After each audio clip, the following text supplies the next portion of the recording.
Every morning at exactly 7:47, the same black Escalade tore across my front lawn and crushed the roses my dead wife planted before she died.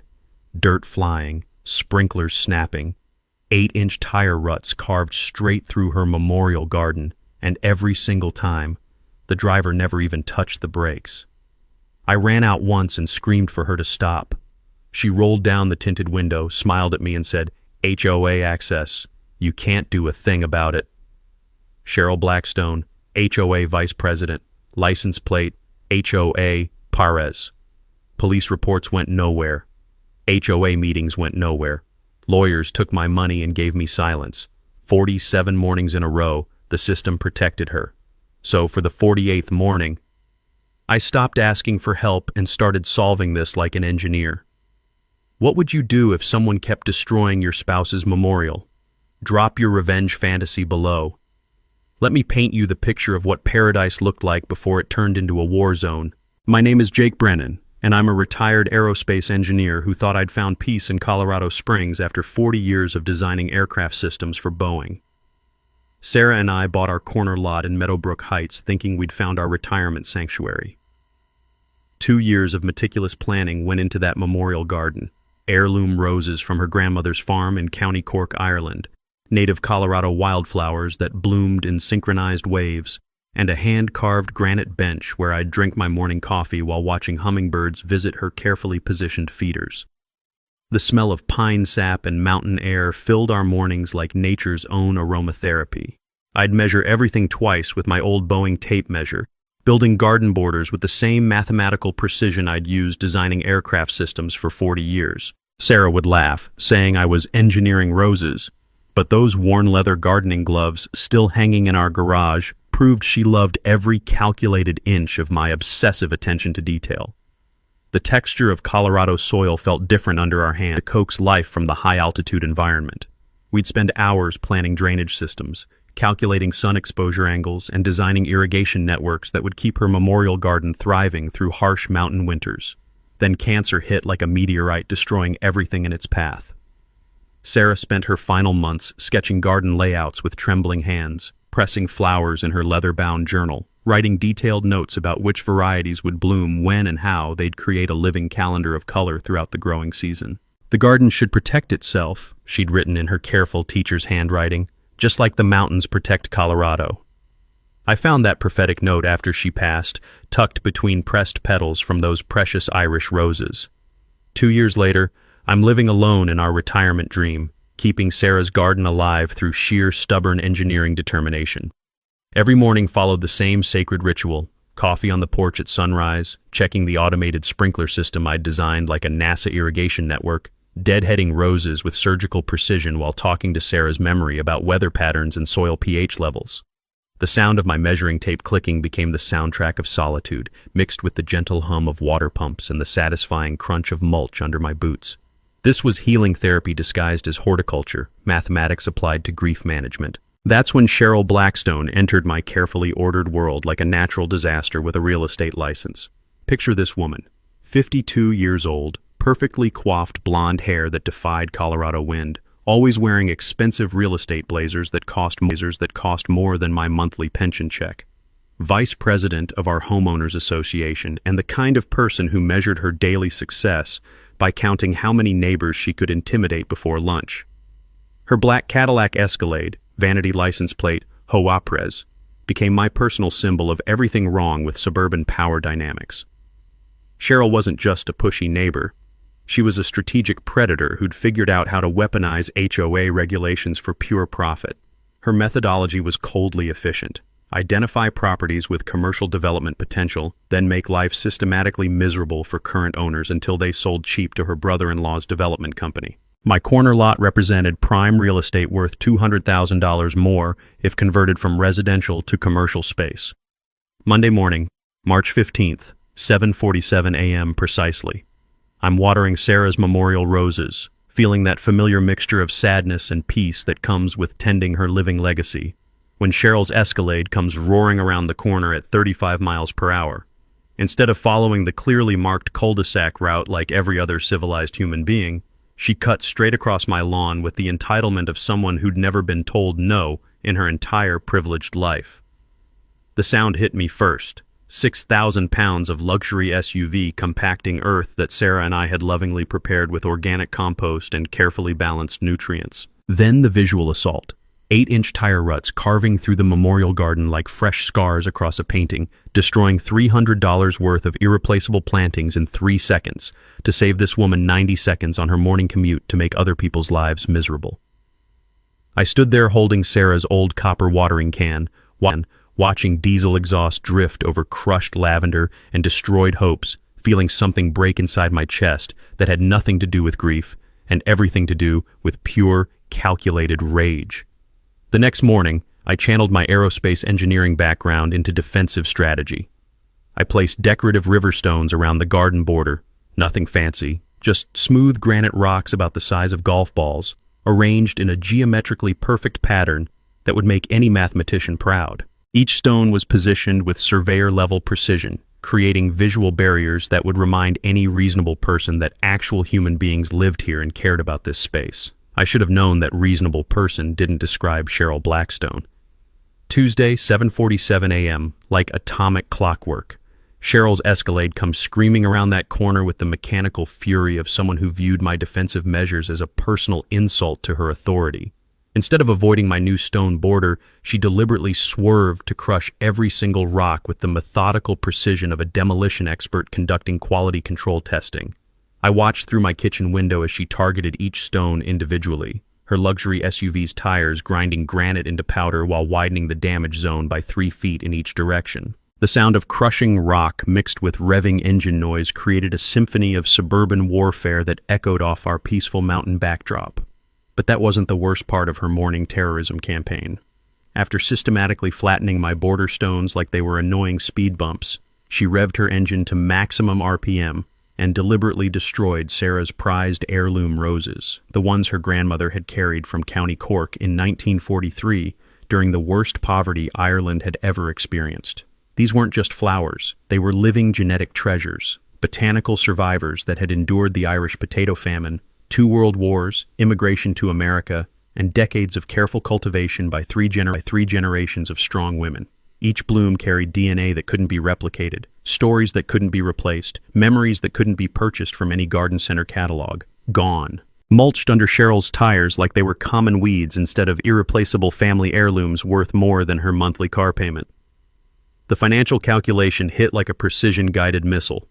$400 minimum to replace, assuming I could even locate comparable heirloom varieties from specialty growers who maintained historical rose genetics. 6 months minimum growing time to regrow what had taken decades to develop into full maturity.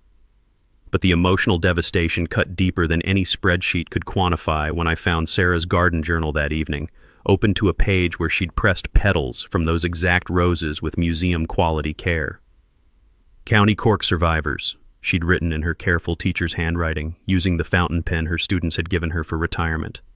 Living proof that beautiful things can endure anything if they're protected properly.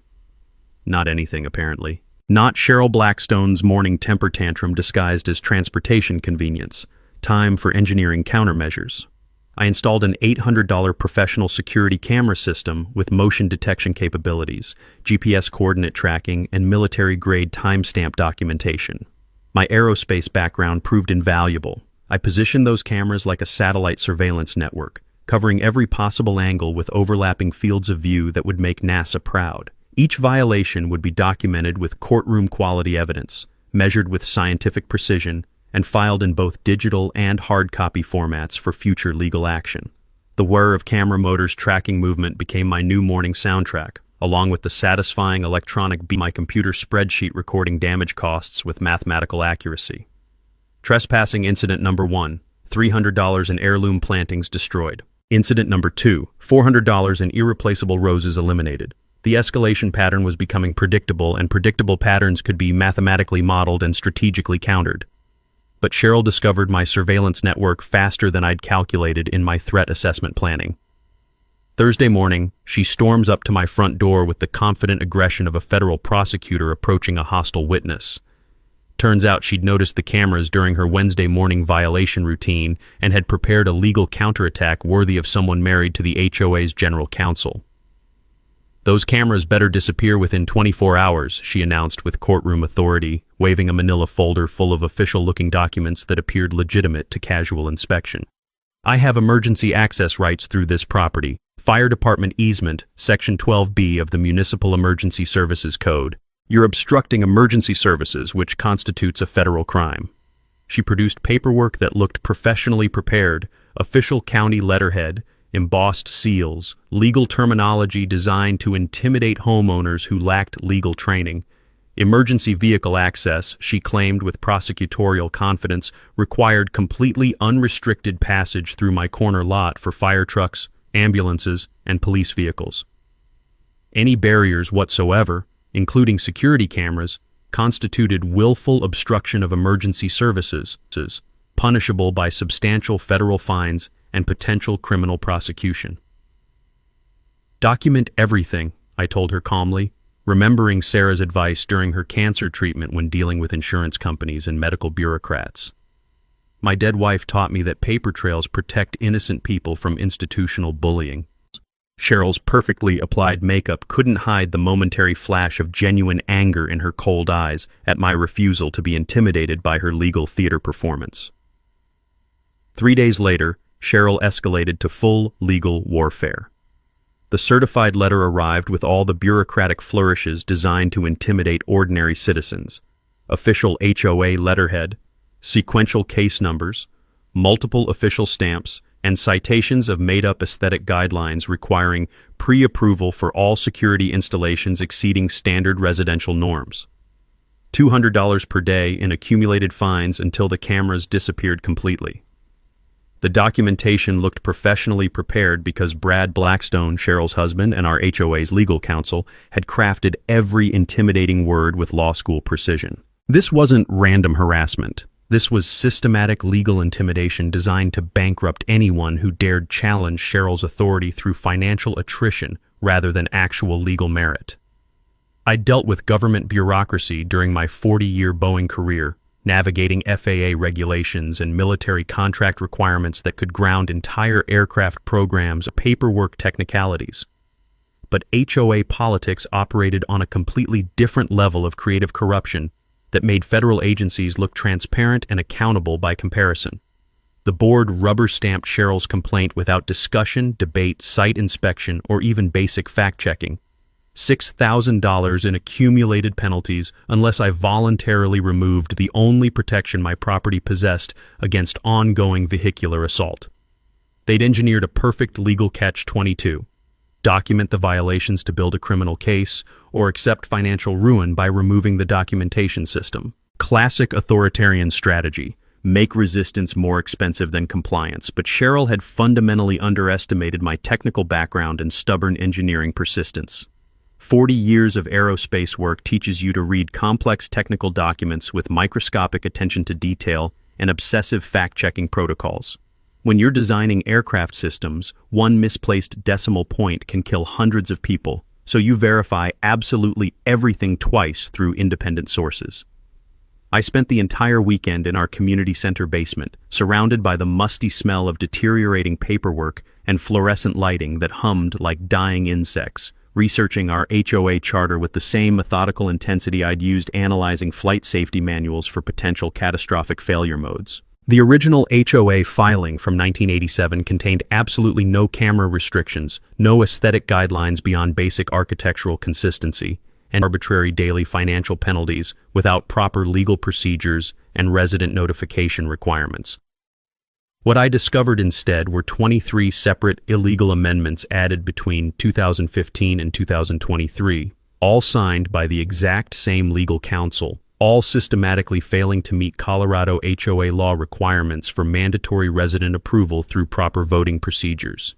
Here's the crucial knowledge nugget that changed everything. Colorado Revised Statute 3833.308 requires 67% resident approval for any HOA bylaw modifications or enforcement policy changes. Cheryl's amendments had never achieved this legal threshold. In fact, most neighborhood residents had never even been notified that votes were supposedly taking place. Translation: every fine, every regulation, every enforcement action from the past 8 years was completely invalid under Colorado state law. But the real smoking gun evidence came when I cross-referenced all the legal signatures against public records.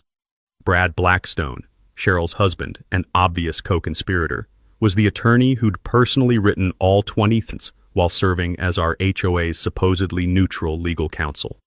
Massive conflict of interest violations that could invalidate our entire community's legal structure and potentially trigger state attorney general investigations. The scratch of my pencil on engineering calculation paper filled those late-night research sessions as I began sketching preliminary trebuchet designs and defensive installation possibilities.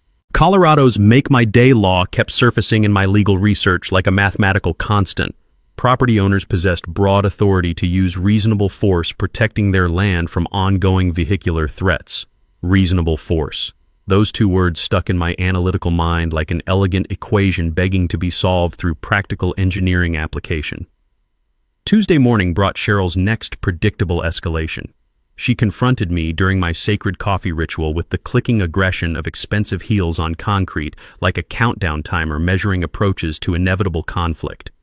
"Remove those cameras immediately or face serious legal consequences," she announced with prosecutorial authority, brandishing yet another manila folder of threatening documentation designed to intimidate people who hadn't spent decades dealing with government regulatory agencies. "I'll see you in court," I replied with the calm confidence of someone who'd actually read the relevant statutes instead of relying on intimidation tactics. "Bring your marriage certificate.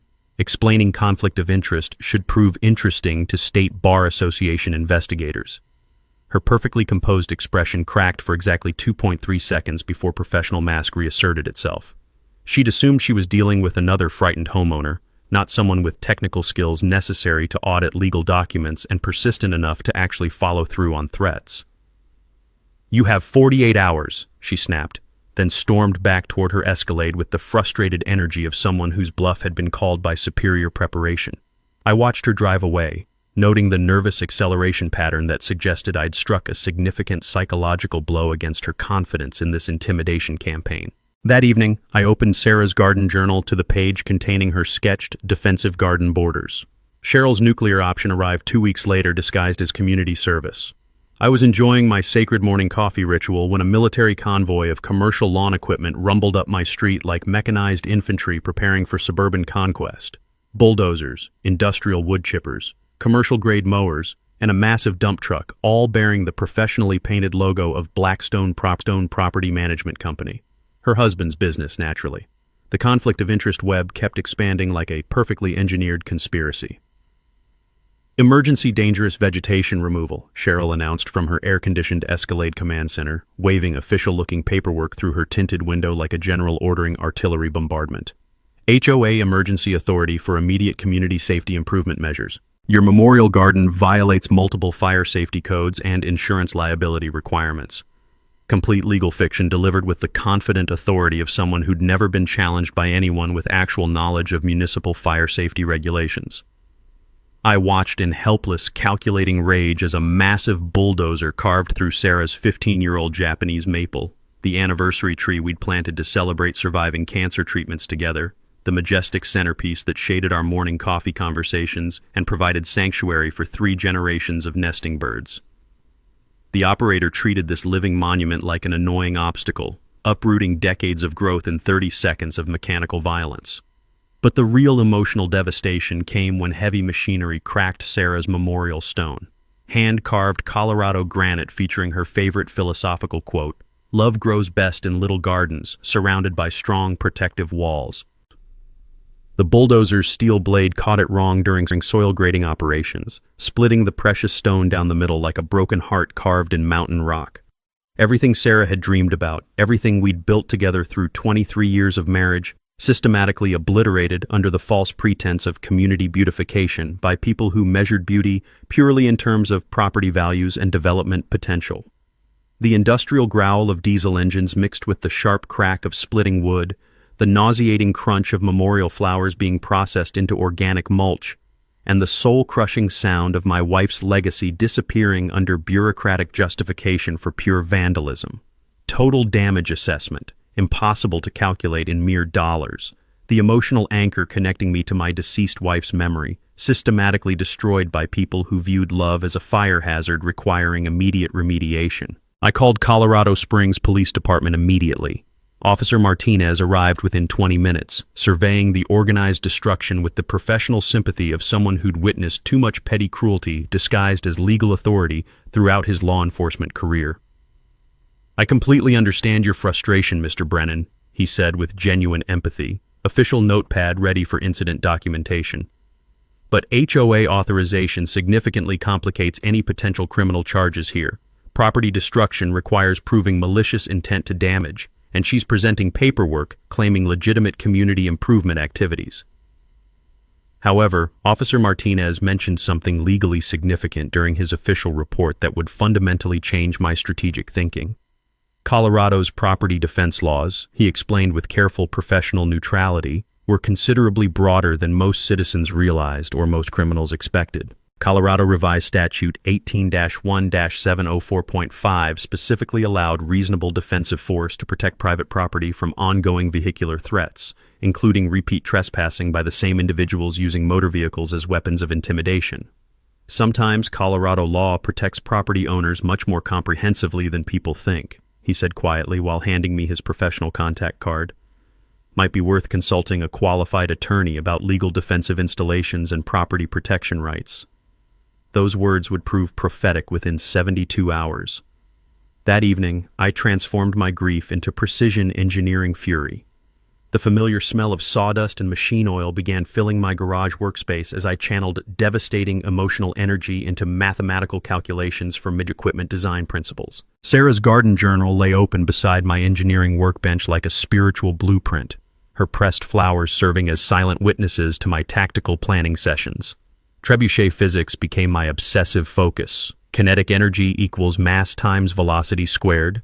Gravitational potential energy converts to projectile momentum through mechanical advantage systems. A 2,000-pound counterweight falling 8 feet through Earth's gravitational field generates exactly 16,000 foot-pounds of energy, sufficient force to launch a 20-pound granite projectile at 60 miles per hour with artillery-grade accuracy across 50-yard targeting distances. My neighbor Fred knocked on my garage door around 9 p.m., drawn by the sounds of serious construction activity echoing through our quiet residential neighborhood.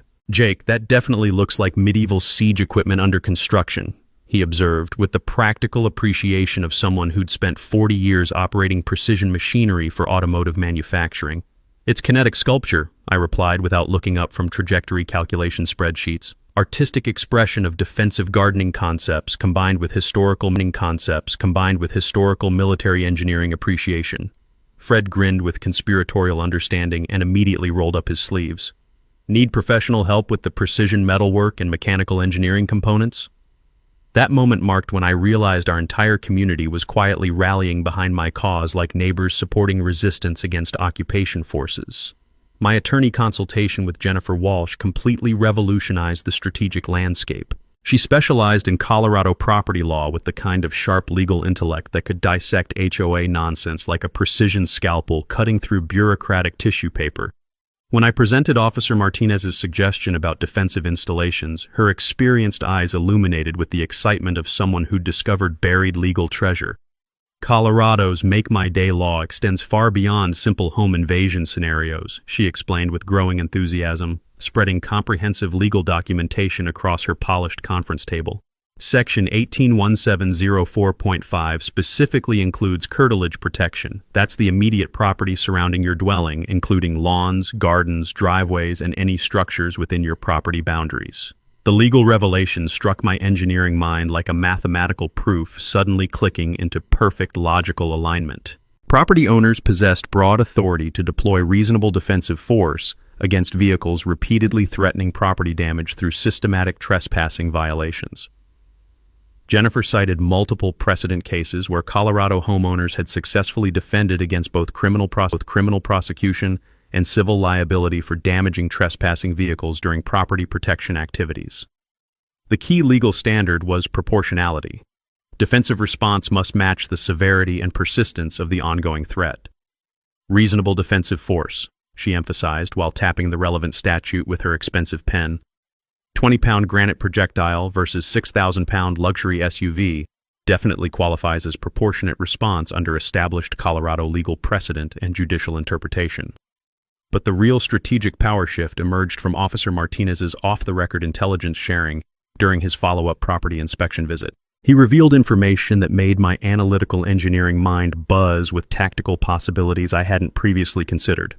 Cheryl Blackstone has accumulated 12 documented speeding violations within this specific neighborhood jurisdiction alone, he confided while carefully checking for potential eavesdropping surveillance. All systematically dismissed due to what our prosecutor diplomatically calls HOA political influence. But there's an established pattern of vehicular trespassing charges that legally could have been filed under different circumstances. He discreetly showed me incident reports dating back 3 full years, documenting systematic boundary violations throughout Meadowbrook Heights. Cheryl had been conducting organized property trespassing campaigns against multiple residents, also about emergency access rights, always achieving the same result through HOA legal intervention preventing prosecution. Her institutional protection won't continue indefinitely, Martinez warned, with the wisdom of someone who'd observed local political dynamics for decades. And when that protection finally ends, comprehensive documentation will prove absolutely critical for successful prosecution. That evening, I studied medieval siege warfare principles with the same methodical intensity I'd previously applied to aircraft hydraulic system design during my aerospace engineering career. Trebuchet mechanics, ballistic trajectory calculations, historical precedents for defensive siege equipment deployment became my obsessive research focus. Medieval castle defenders hadn't simply built passive walls. They'd engineered precision targeting systems capable of mathematical accuracy. Trebuchets weren't random weapons of destruction. They were sophisticated mathematical instruments designed for specific operational ranges, specific tactical targets, specific strategic outcomes. Colorado property law, I discovered, viewed defensive installations through exactly the same analytical framework. Not offensive weapons, but protective barrier systems. Not unprovoked attacks, but measured responses to documented ongoing threats. The Johnson versus Martinez precedent case became my legal foundation document. Property owners who meticulously documented repeated vehicular trespassing patterns could legally install defensive measures including kinetic barriers, specifically designed to disable threatening vehicles when other remediation efforts had systematically failed. Jennifer's comprehensive legal opinion letter became my insurance policy against future prosecution. Client's proposed defensive installation appears to fully comply with Colorado Revised Statute 181704.5 regarding proportionate property protection measures. Extensively documented pattern of systematic vehicular trespassing clearly justifies reasonable defensive countermeasures. Translation: my trebuchet design was completely legal under Colorado state law. The real emotional breakthrough occurred during late-night research when I discovered a page in Sarah's notebook I'd somehow never noticed before. Hidden between carefully pressed memorial flowers, she'd written prophetic words. Memorial Garden should protect itself, just like the mountains protect Colorado through avalanches and rock slides. Jake's engineering expertise can make this defensive dream become reality. She'd sketched defensive garden border designs that resembled artillery positions more than traditional landscaping. My wife, the gentle English teacher, had apparently absorbed enough military history through her extensive reading to design a comprehensive strategic defense system disguised as peaceful landscape architecture. The power dynamic shifted completely. Cheryl assumed she was intimidating a grief-stricken widower who could be controlled through legal paperwork and bureaucratic threats. Instead, she'd initiated conflict with a precision engineer who'd discovered that Colorado law actively supported his right to defend his wife's memorial using medieval siege equipment. Construction entered its final precision phase with the methodical intensity of a NASA mission launch preparation sequence. My garage transformed into engineering command headquarters, filled with the satisfying mechanical whine of professional power tools, shaping trebuchet components, and the sharp industrial smell of wood stain chemically bonding with metal polish in perfect atmospheric harmony. The underlying physics principles were elegantly beautiful in their mathematical simplicity. Trebuchet operation depends on gravitational potential energy converting to kinetic energy through mechanical advantage multiplication systems. My specific design utilized a precisely calculated 100-to-1 counterweight ratio, 2,000 pounds of reinforced concrete blocks falling 8 feet through Earth's gravitational field to launch a 20-pound granite boulder with devastating ballistic accuracy. Fred's 4 decades of precision machinist expertise proved absolutely invaluable for the critical pivot mechanism engineering. Those specialized bearings had to handle massive rotational torque forces without mechanical binding, transferring energy with minimal thermodynamic loss through friction. Carol's comprehensive legal research uncovered additional precedent cases I'd missed during initial analysis, while Tom provided tactical insights about timing systems that could mathematically calculate vehicle speed and trajectory with artillery-grade precision. My projectile ammunition came from Rocky Mountain Stone Supply's Specialty Geological Department, perfectly spherical granite boulders, each weighing exactly 20 pounds with density tested for consistent ballistic flight characteristics. The quarry operations manager asked 0 questions when I explained I was constructing kinetic garden art installations celebrating Colorado's mining heritage.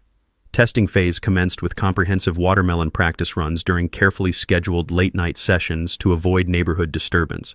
Curious neighbors began secretly gathering in darkened windows, watching my medieval siege machine achieve pinpoint targeting accuracy within a 6-inch radius at 50-yard combat distances. The deeply satisfying metallic thunk of counterweight dropping, followed by the whistling flight of projectiles, became our neighborhood's midnight entertainment programming. Legal strategy implementation required equal engineering precision and documentary thoroughness. I filed comprehensive defensive installation notification paperwork with the county sheriff's office, officially documenting my legal intent to protect private property using lawfully authorized defensive measures. Posted professionally printed warning signs every 10 feet along my complete property boundary, installed motion-activated surveillance cameras for total documentation coverage, and prepared a legal defense evidence folder thick enough to overwhelm any prosecutor. The financial calculations followed straightforward engineering mathematics. Total accumulated damage from Cheryl's systematic violations, $3,200 and escalating at $400 per destructive incident. Trebuchet construction materials cost, $800 for aerospace-grade components, $500 additional for comprehensive legal consultation services. Potential escalade, total destruction value, $65,000, assuming direct projectile impact to engine compartment and passenger cabin structural areas. Return on investment calculation, 8,000% profit margin, not including the absolutely priceless psychological satisfaction of physics-based justice delivery systems. Maria's professional insurance industry expertise provided crucial intelligence about vehicle damage assessment procedures and claim denial protocols. Direct impact damage from projectile weapons during commission of criminal trespassing activities, she explained with technical authority, provides insurance companies with every legal excuse to deny coverage completely. Cheryl would face personal financial responsibility for total vehicle replacement costs. Strategic timeline planning required comprehensive tracking of Cheryl's professional schedule through publicly available real estate listing databases. Her biggest commission closing of the entire year was scheduled for Friday, May 14th, a $2 million luxury property transaction that would generate enough income to fund her development company's neighborhood acquisition project. High-stress day would naturally produce maximum aggressive driving behavior, creating perfect operational conditions for triggering my defensive response system. Camouflage strategy solved the final engineering challenge with elegant simplicity. HOA aesthetic guidelines specifically allowed artistic displays under 15 feet in height, and my trebuchet design qualified as kinetic sculpture, expressing historical themes of medieval defensive architecture and Colorado pioneer heritage. Even Cheryl couldn't legally complain about legitimate art installations without revealing her true intentions to control every aspect of neighborhood life. The completed machine's technical sophistication exceeded most NASA launch systems in terms of precision targeting capability. Integrated laser rangefinder for exact distance measurement, digital wind speed calculator for trajectory adjustment compensation, motion sensors for automatic target acquisition and tracking. My aerospace engineering background had created a defensive weapon system that belonged in the Smithsonian Institution, disguised as backyard garden art. Final testing protocols used pumpkins as practice ammunition since they accurately approximated the weight and aerodynamic flight characteristics of granite boulders without creating property damage liability during calibration procedures. Targeting accuracy remained mathematically consistent, impact zone predictable within 3 inches at operational combat range under normal atmospheric conditions.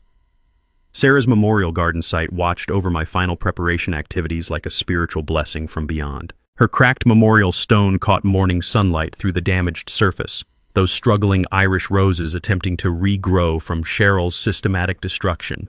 The loyal hummingbirds continued visiting her feeders, tiny witnesses to the defensive system that would finally provide permanent protection for their peaceful sanctuary. My engineering mind deeply appreciated the poetic symmetry of the situation. Cheryl had chosen to violate my property using kinetic energy principles, 6,000 pounds of mass moving at 37 miles per hour. My defensive response would employ exactly the same physics, just more efficiently applied through superior engineering. Cheryl discovered my comprehensive warning sign system on Tuesday morning, and her response revealed the absolute depths of her pathological arrogance and complete disconnect from legal reality. Instead of reconsidering her daily property violation routine like any rational human being would, she organized a demonstration tour specifically designed to showcase my convenient access route to potential real estate investors and development company representatives. I observed from my strategic kitchen window position as 3 luxury vehicles followed her black Escalade across my memorial garden at progressively increasing speeds, like she was conducting an advanced masterclass in systematic trespassing techniques for profit-motivated criminals. Her enthusiastic sales pitch to the assembled clients was clearly audible through my deliberately opened windows, providing perfect audio documentation for future legal proceedings. Established emergency access easement provides secondary vehicular access to all adjacent properties, she announced with prosecutorial confidence, gesturing toward my legally posted warning signs like they were merely quaint neighborhood decorations. Previous property owner voluntarily agreed to community convenience corridor usage, extremely practical arrangement for emergency services response, and general traffic flow optimization. Pure criminal fabrication delivered with the smooth confidence of a seasoned confidence artist who'd perfected her technique through years of successful intimidation campaigns. But Cheryl's elaborate performance theater revealed her critical strategic error that would ultimately destroy her entire scheme. She was actively marketing my ongoing property violation as a permanent selling feature for adjacent development lots, creating multiple criminal witnesses to systematic trespassing while building completely false legal expectations for future property buyers who would discover the truth too late. My response followed established military communication protocols. Certified letter number 48 was delivered via registered mail with mandatory signature requirement and complete legal documentation. The warning message was mathematically precise and legally bulletproof. Property owner has activated comprehensive defensive systems in direct response to documented vehicular trespassing violations. Continued boundary violations may result in significant property damage, serious personal injury, or both consequences simultaneously. All defensive measures comply fully with Colorado Revised Statute 181704.5 regarding proportionate property protection. My trebuchet received final calibration adjustments based on Cheryl's newly aggressive driving pattern modifications and seasonal atmospheric changes. Hourly wind speed measurements recorded through digital monitoring equipment, vehicle approach speed, documented through multiple synchronized camera angles, kinetic impact calculations refined to account for temperature variations affecting air density and projectile flight characteristics. The granite ammunition sat ready for deployment. 20 pounds of Colorado mountain stone, perfectly spherical geometry, tested for consistent ballistic properties and maximum structural damage potential. At 60 miles per hour impact velocity, kinetic energy transfer would exceed 36,000 foot-pounds of force, sufficient destructive power to completely demolish an entire engine block and passenger cabin simultaneously.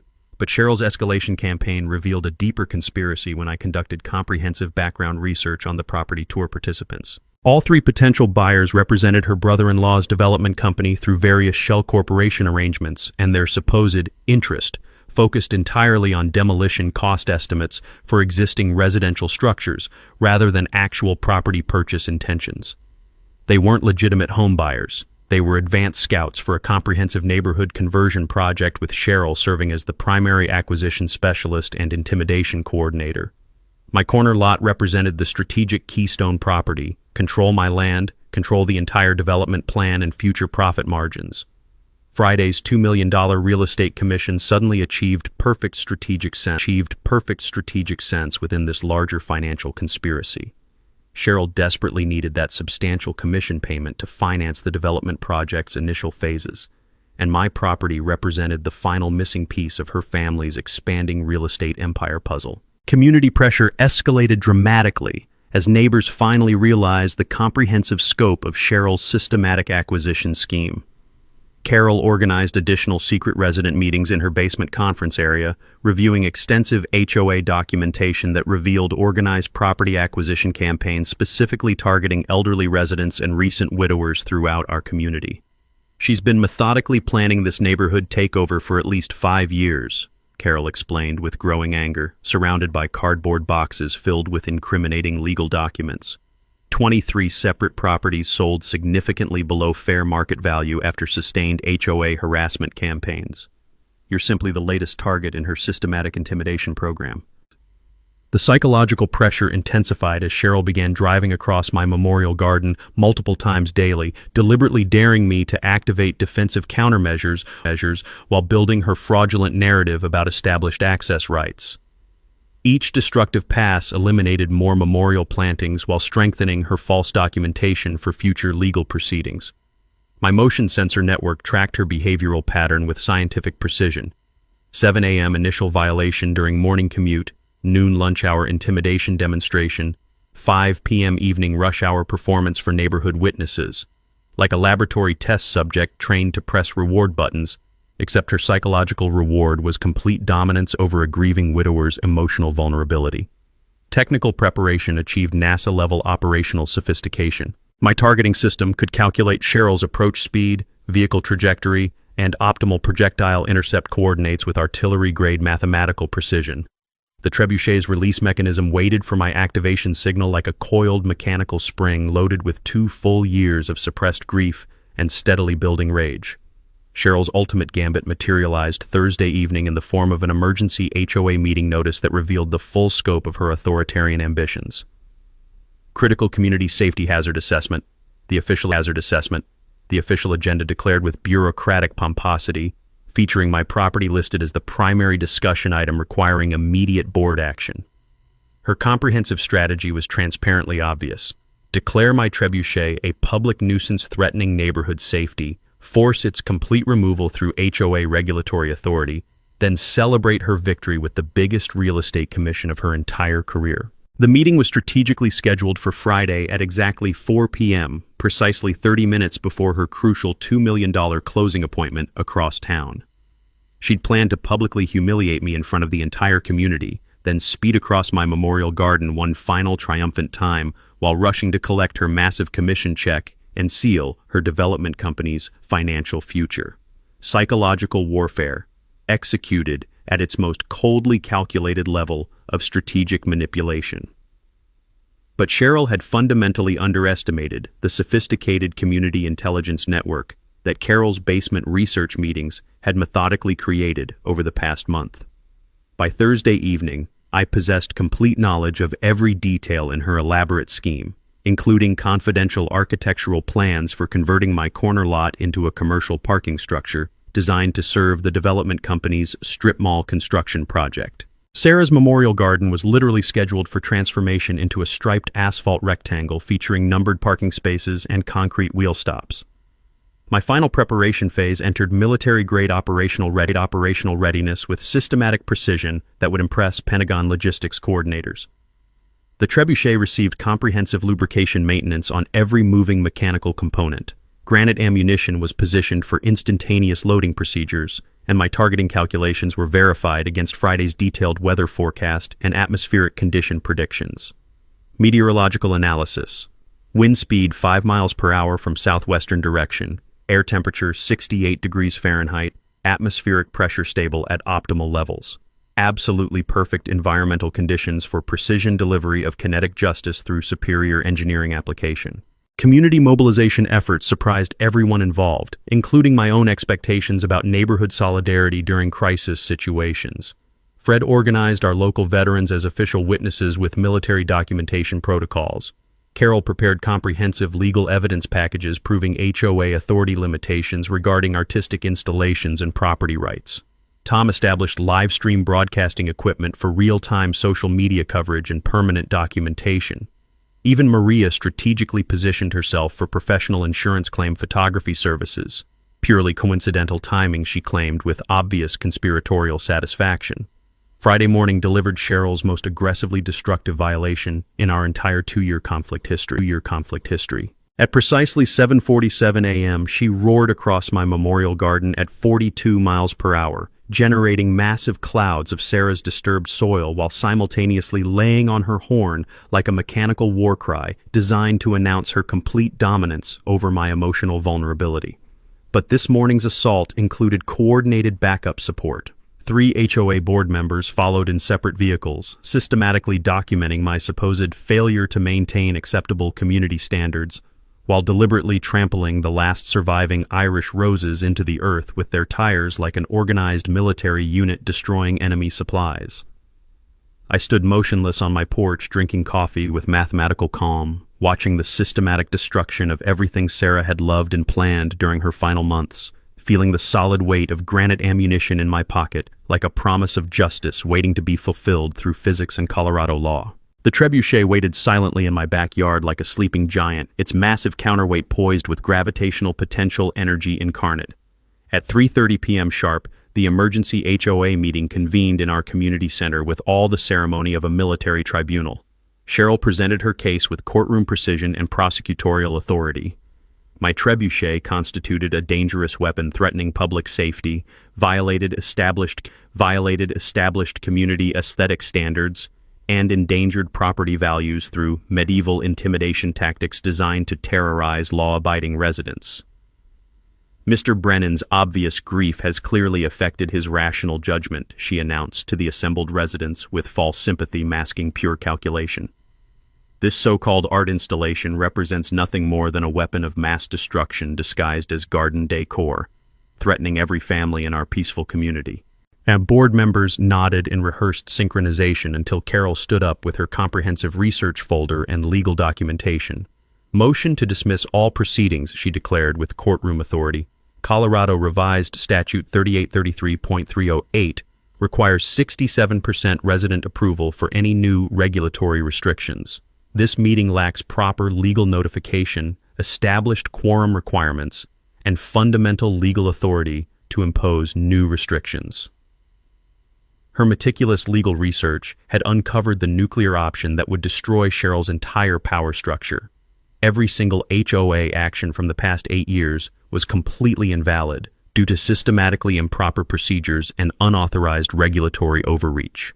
The meeting devolved into complete chaos as 23 residents simultaneously demanded immediate refunds for illegally imposed fines and penalties. Cheryl's carefully constructed empire crumbled in real time as her systematic corruption became undeniable to everyone present. 4:15 p.m.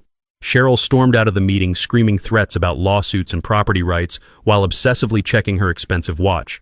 Her $2 million closing waited across town, but first she had one final message to deliver. 4:37 p.m. precisely.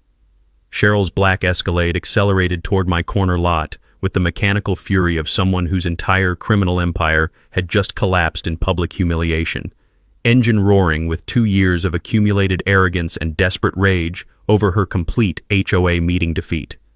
My sophisticated motion sensor network detected vehicle approach at exactly 47.3 miles per hour, faster than any previous violation, fueled by pure psychological desperation to reassert dominance through vehicular intimidation. Absolutely perfect targeting data for an aerospace engineer's calculated revenge operation. I stood calmly on my porch with coffee cup steady in my hand, watching my trebuchet's precision laser rangefinder automatically lock onto its approaching target with mechanical inevitability.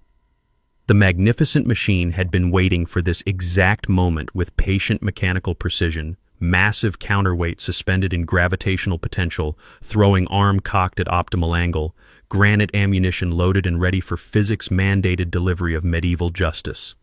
Cheryl's Escalade crossed my property boundary traveling 47.3 miles per hour according to my digital speed calculation systems. Motion sensors triggered my targeting computer. 2,000-pound counterweight began its inevitable 8-foot gravitational descent toward Earth's center.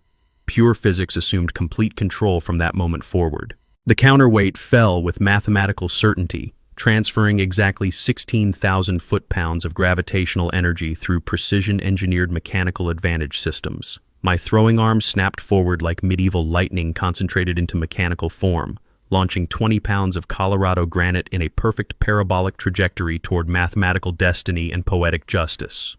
Flight time, 2.8 seconds of suspended anticipation. Impact velocity, 58 miles per hour of concentrated kinetic energy. Force at contact, 36,000 foot-pounds focused into one perfectly spherical piece of mountain stone. Catastrophic impact. The granite boulder smashed through Cheryl's windshield with the explosive sound of expensive German safety glass, disintegrating into geometric fragments scattered across my memorial like crystal confetti, celebrating victory. Her luxury vehicle's roof caved inward as 20 pounds of mountain stone transferred its complete kinetic energy into structural destruction, trapping her in the driver's seat like a metal coffin designed by physics and justice. The engine compartment crumpled with satisfying metallic violence as the boulder continued its momentum-driven trajectory, completely crushing the engine block and destroying everything forward of the firewall in spectacular mechanical devastation. 6,000 pounds of luxury SUV transformed into twisted metal sculpture in the space of one perfect engineering moment that would replay in my memory forever. Cheryl's Escalade skidded sideways across my lawn, front bumper torn completely away. Hood accordion pleated against the passenger compartment with artistic precision. Steam hissed dramatically from the destroyed cooling system, while various automotive fluids leaked rainbow patterns into Sarah's memorial soil like mechanical blood offering tribute to her memory. Total vehicle destruction, magnificently achieved through superior engineering and Colorado law. Witnesses materialized from every dramatic moment. 12 neighbors with smartphones recording everything in high-definition glory. Fire department personnel arriving for Tom's perfectly timed emergency call about a serious vehicle accident. 3 potential buyers who'd followed Cheryl from the HOA meeting, cameras documenting the spectacular end of her real estate empire in real-time social media coverage. Carol positioned herself with professional-grade video equipment capturing every detail while Fred live-streamed directly to his engineering forum community. Even Officer Martinez appeared with suspiciously perfect timing, surveying the mechanical wreckage with barely concealed professional satisfaction. I walked with measured calm from my porch toward the destruction zone, my footsteps crunching rhythmically on safety glass scattered like crystal celebration across the lawn where Sarah's roses had once grown in peaceful beauty. Cheryl sat trapped in her driver's seat, screaming through the caved-in roof opening with the hysteria of someone whose entire world had just collapsed. "You tried to murder me! I'm calling the police immediately! This is attempted homicide with a medieval weapon!" "Ma'am," I replied with aerospace engineer precision and mathematical calm, "you've been officially warned 47 documented times about activated defensive systems protecting this private property. This represents reasonable defensive force under Colorado Revised Stat 181704.5 regarding proportionate property protection. This is completely insane. You cannot just destroy people's expensive cars with medieval siege weapons. This is Colorado property law," I continued with educational patience, gesturing toward my professionally posted warning signs visible every 10 feet. Officer Martinez can explain the complete legal framework when he finishes documenting his incident report. The growing crowd buzzed with excitement as social media alerts spread through our neighborhood like wildfire. Tom's live stream hit 15,000 viewers in real time, comments exploding with enthusiastic support. "Play stupid games, win stupid prizes," and "Justice served medieval style," and "Engineer beats Karen with pure science." My evidence presentation began immediately with projecting doorbell footage onto my garage door using the portable screen system I'd prepared specifically for this triumphant moment. The aftermath unfolded with the satisfying precision of a perfectly executed engineering system delivering exactly the results predicted by mathematical calculations. Cheryl's completely destroyed Escalade was towed away as a $68,000 of twisted luxury metal that her insurance company refused to cover due to standard criminal activity exclusions and driver liability for illegal trespassing violations. Criminal charges materialized faster than even I had anticipated through my legal research. Vehicular trespassing, systematic property destruction, reckless endangerment, fraud, 47 meticulously documented violations finally caught up with Cheryl Blackstone's 2-year reign of suburban terror. Her real estate license was immediately suspended pending comprehensive fraud investigations into those elaborate fake emergency access documents and systematic client deception practices. The crucial $2 million closing completely canceled when Cheryl failed to appear, trapped instead in legal proceedings that would consume the next 18 months of her previously comfortable life. Her massive commission evaporated along with her brother-in-law's development company Dreams and their systematic neighborhood acquisition scheme. Colorado's Victim Rights Compensation Program provided the most satisfying vindication. The State Attorney General's office reviewed my comprehensive case documentation and awarded full reimbursement for all property damage, consultation fees, and emotional distress compensation. $8,000 in direct monetary compensation, plus complete coverage for attorney costs and court filing fees. My property value increased 15% virtually overnight as news spread through real estate networks. Apparently, trebuchet-protected neighborhoods became an unexpected marketing advantage that property agents couldn't ignore. 3 additional residents installed their own defensive systems, legal catapults, decorative protective moats, and artistic barrier installations that effectively discouraged casual trespassing throughout our community. The HOA underwent complete organizational transformation through emergency democratic elections. The entire corrupt board was removed and replaced with residents who actually read legal documents before signing them. 23 illegally imposed fines were refunded with accumulated interest penalties. Brad Blackstone lost his legal counsel position when the Colorado State Bar opened comprehensive ethics investigations into his systematic conflicts of interest. Sarah's memorial garden rose from the destruction more beautiful than our original design. I used granite fragments from my trebuchet ammunition to construct protective decorative borders around new plantings. The precious heirloom Irish roses grew back stronger than ever, their root systems nourished by soil that had finally been properly defended against criminal destruction. The cracked memorial stone was professionally restored using traditional Japanese kintsugi repair techniques, filling structural cracks with metallic gold to celebrate survival and strength, rather than attempting to hide previous damage. Love grows best in little gardens, now gleamed with golden beauty, stronger and more beautiful for having survived systematic attack. My trebuchet achieved permanent installation status under Colorado's artistic expression protection laws. Engineering students regularly request guided tours. Medieval weapons societies officially named me their annual Defender of the Year. Militaries were reserved neo tools. The Discovery Channel produced a full documentary, Medieval Justice, Modern Property Wars, that aired nationally to excellent ratings. The Veterans Memorial Defense Fund emerged directly from my unexpected fame and social media attention. Trebuchet demonstration tours raised $25,000 during the first year alone, providing crucial legal assistance to military families facing similar property rights violations across Colorado. Engineering scholarships were established for students studying practical defensive applications and property protection systems. YouTube immortality arrived when Tom's live stream footage reached 2.3 million views with continuing viral growth. #Trebuchet Justice became a national rallying kits and HOA reform movements. I received speaking invitations from engineering conferences, homeowners' rights organizations, and medieval weapons societies nationwide. Community relationships transformed into lifelong friendships forged through collective resistance against institutional bullying. Fred established the Precision Engineering Club, where neighbors build defensive contraptions combining artistic beauty with practical protection. Carol became a statewide HOA reform activist, speaking at legislative hearings about regulatory abuse. Tom created veteran support networks providing property defense consulting services. Every peaceful morning, I sit on Sarah's restored memorial bench drinking coffee, watching faithful hummingbirds visit her feeders while my trebuchet stands as silent guardian in the background. No tire tracks cross my lawn anymore. Complete peace reigns, enforced through superior firepower and comprehensive Colorado property law.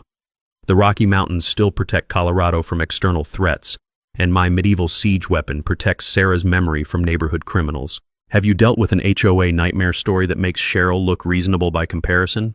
Share your experience in the comments below. I read every single submission, and some might inspire future engineering solutions. Don't forget to subscribe for more justice-served cold revenge stories. Next week, My neighbors' pool parties kept me awake, so I built a sound system that made them move to Nebraska. Because sometimes the best defense requires superior medieval offense, and physics always wins in the end.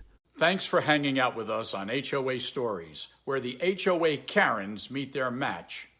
If this story had you cheering or cringing, go ahead and like the video, drop a comment with your reaction, and